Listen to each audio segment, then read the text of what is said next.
বেশি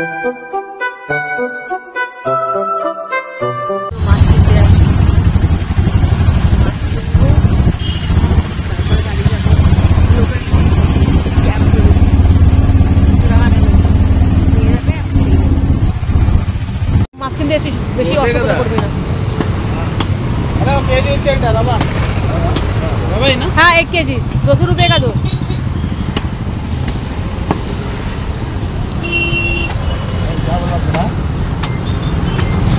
यहाँ दो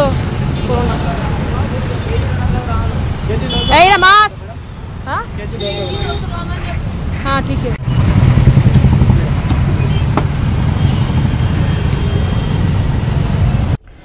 মাছটাকে ভালো করে হলুদ লাগাচ্ছি, হলুদ আর নুন লাগিয়ে মাছটাকে আমি বানাবো।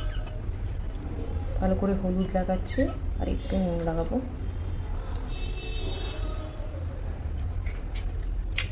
আজকে বাড়িও মাছ খাবে, আমিও মাছ খাবো। একটু হলুদ মাখাচ্ছি, নুনটা মনে হয় মাখাবো না, বাড়িরও একটা মাছ আছে। হলুদ আর নুন মাখিয়ে রেখে দিই হালকা।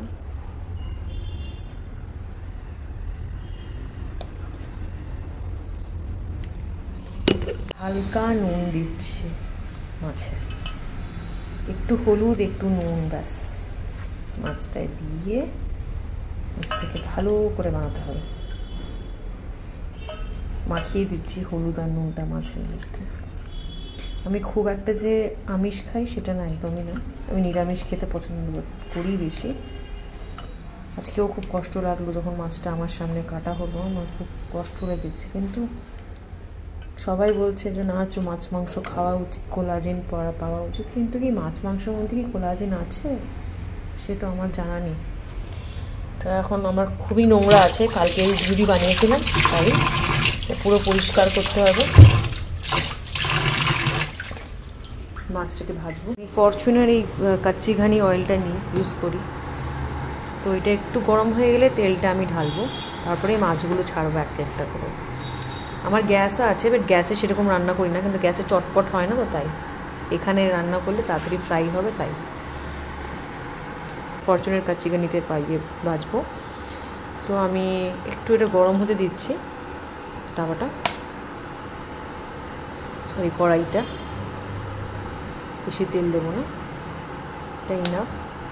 আর আমি তেলের মধ্যে যাতে মাছটা লেগে না যায়, তেলের মধ্যে আমি একটু সল্ট দিয়ে দিই, একটু ছিটিয়ে নুন দিয়ে দিই, যাতে মাছটা লেগে না যায়। একটু তেলটা গরম হলে মাছটা আমি ছাড়বো এক করে। 1 কেজি মাছ আছে, 1 কেজি 200 গ্রাম মতো মাছ আছে। তো আমি এক করে মাছগুলো ছাড়বো। এখনও তেলটা গরম হয়নি, ভালো করে গরম হলেই আমি ছাড়তে শুরু করব। গরম হতে অনেক সময় লাগে। তো তেলটা বেশ ভালোই গরম হয়েছে। এই মাছের মাথাগুলো আগে ভেজে নিই, তেলটা স্টোভ করে নিই।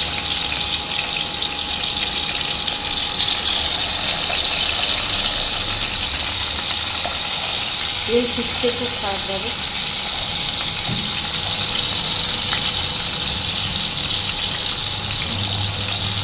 মাছের মাথাটা আগে ফ্রাই করলে তারপরে এটা ফ্রাই করবো। তো তেলগুলো যেন মাছের মাথাটা সোক হয়ে যায়। মাছের মাথা দিয়ে ডাল বানাবো, তাই মাছের একটা মানে ঝোল বানাবো। আমি এক করে সব মাছগুলো ছেড়ে দিচ্ছি, মাছগুলো ভাজবে। এটা মাছের মাথাগুলো ভাজা হয়ে গেছে ভালো করে, মাছগুলো ভালো করে ভাজবে। আমি এইটা দিয়ে রাখি যাতে পুড়ে না যায়। মানে অনেক সময় খুব বেশি মানে হাই ফ্লেমে দিলে কী হয়, মাছগুলো মানে কাঁচা থেকে যায়, আর বাইরে দিয়ে একটু পোড়া পোড়া লাগে। তো মানে বাইরে মানে অ্যাকচুয়ালি ভেতর থেকে কাঁচা থেকে যায়। তো তুমি লো ফ্লেমে দাও, তাহলে ফিশগুলো ভালো করে ভেতর থেকেও মানে ভালো মতো করে হবে, মানে কুক হবে। ঝোলটা একদম পাতলা বানাচ্ছি, বেশি দেবো না বানাচ্ছি।